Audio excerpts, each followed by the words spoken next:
जहाँ पे जो है कुछ लोगों को चंद्रगुप्ती बनने का किसी को कोई लगन ही नहीं समझ में आ रहा है सर मुझे। अगर वो लोग आगे बढ़ेंगे तो उनके पीछे पीछे सदस्य लोग भी पीछे पीछे रहेंगे।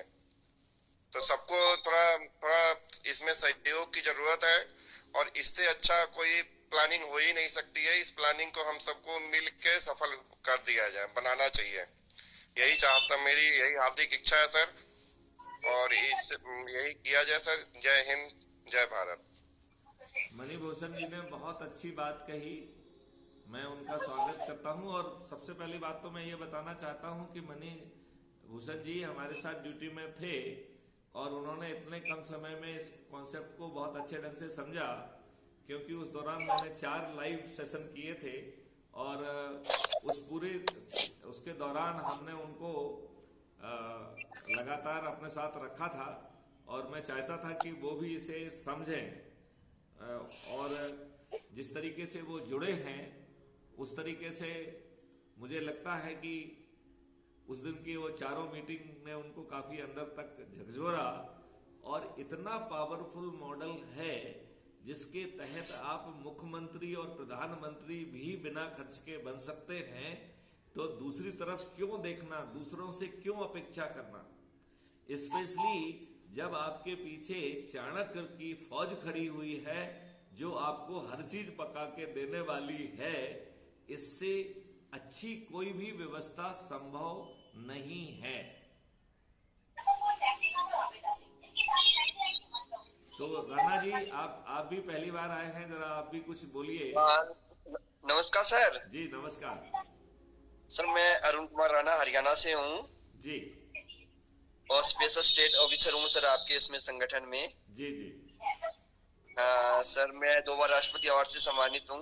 ओ ग्रेट। हाँ जी सर, और आर्मी का खानदान से बिलोंग करता हूँ सर। बहुत सुंदर बहुत सुंदर। तो हाँ जी सर। अब आप मुझे ये बताइए कि जो संगोष्ठी करके अपने हाँ ही जी सर। लोगों को ऊर्जाकृत करने के लिए जो 2700 वीडियो हैं, जो वीडियो हाँ जी अच्छा सर। लग रहा है उसको साथ में बैठ के सुना जाए।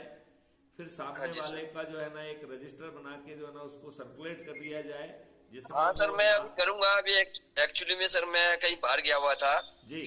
और मैं एक फिल्म बना रहा हूँ सर, वो बाबा अम्बेडकर के नाम से, तो बाबा साहब के नाम अच्छी से। बात है, जब आप फिल्म बनाने जाएं तो जैसे ही हाँ जी सेट सर। खत्म होता हो तो एक सेशन हाँ इसका जी। भी कर लिया जाए। और हाँ बिल्कुल श्योर करूंगा, बिल्कुल लोगों करूंगा को सर। शपथ दिलाते हुए उसका वीडियो बना के क्राइम फ्री भारत में अपलोड हाँ करने जी। का प्रावधान है। और जी सर, यदि उसके लोगों लिए मैं आपसे यदि गाइडलाइन लोगों लूंगा सर, मैं एक मिनट और बकायदा सुनिए। लूंगा और सर। राणा जी और सुनिए, हाँ यदि आपका वीडियो बड़ा हो जाए तो टेलीग्राम हाँ जी में सर। मुझे भेज दीजिए। हम उसे हाँ श्योर। अपनी तरफ से अपलोड कर देंगे। जी सर, लेकिन लेकिन अब जो थैंक यू। है हम धीमी गति का समाचार करेंगे। तो राणा हाँ जी। साहब, मेरे सख्त शब्दों के लिए मैं क्षमा चाहूंगा, लेकिन मुझे ये कहने में संकोच नहीं है कि यह निश्चित रूप से देशद्रोह है। इट इज ए देशद्रोह बाय इनएक्शन। और यदि आप जो है कमीशन या एक्शन की यदि आप लीगल डेफिनेशन देखें तो that includes both commission as well as omission, action as well as inaction. तो कुछ लोग जो है एक्शन के एक्शन से देशद्रोह करते हैं। हम जो है निष्क्रिय लोग इन एक्शन से देशद्रोह कर रहे हैं। तो आप जो है मेरी इतनी सख्त भाषा से कहां तक अपने आप को सहमत पा रहे हैं? सर, जब तक ऐसा कहना कड़वाई नहीं होती शरीर, तो दवाई काम नहीं करती शरीर के अंदर। मैं तो इतना ही कहूंगा सर, शरीर अगर जब दवाई कड़वी होती है जब तो शरीर पे काम करती है ना सर, तो कोई भी काम करने के लिए उसमें सख्त एक्शन लिया जाता है सर उसमें। मैं आपकी बात से 200% सहमत हूं कि संभवतः ये कड़वी बातें हमारे हाँ जी। सोते हुए योद्धाओं को जगाने का काम करें। बिल्कुल क्योंकि सर। देखिए, आज की व्यवस्था से कोई कहे चाहे ना कहे, हर व्यक्ति पीड़ित है। हाँ जी सर। कोई जो है गुलामों के नियम से पीड़ित है, कोई जो है प्रशासन की असंवेदनशीलता से पीड़ित है, किसी की एफआईआर दर्ज नहीं हो रही है इसलिए पीड़ित है, किसी के खिलाफ झूठी एफआईआर दर्ज करके उसे जेल भेज दिया जा रहा है इसलिए पीड़ित है। जितने लोग जेल के अंदर बंद हैं उनमें से 99% को जेल के बाहर होना चाहिए, और 99% जो जेल के बाहर घूम रहे हैं, मुझे कहने में कोई संकोच नहीं है, उनमें से अधिकांश लोगों को जेल के अंदर रहना चाहिए। तो ये बड़ी दुर्भाग्य की बात है कि जिन लोगों को अंदर होना चाहिए वो अंदर नहीं है, और जिनको अंदर होना चाहिए वो बाहर घूम रहे हैं, और वो अपना सफेद कपड़ा पहन के अपने आप को नेताजी स्थापित कर रहे हैं। और हमने एक बेहद ही घटिया व्यवस्था जो है ना स्थापित की है पीपुल्स रिप्रेजेंटेटिव एक्ट 1951 के माध्यम से, जहां पर इस देश में चपरासी बनने के लिए साक्षरता और साक्षर होना चाहिए, हमारे देश के भाग्य विधाता बनने के लिए अनपढ़ गवार और बाहुबली अपराधी ये जो है ना चलेंगे। ये क्यों चलेंगे? क्योंकि नियम कानून बनाना इनके हाथ में है।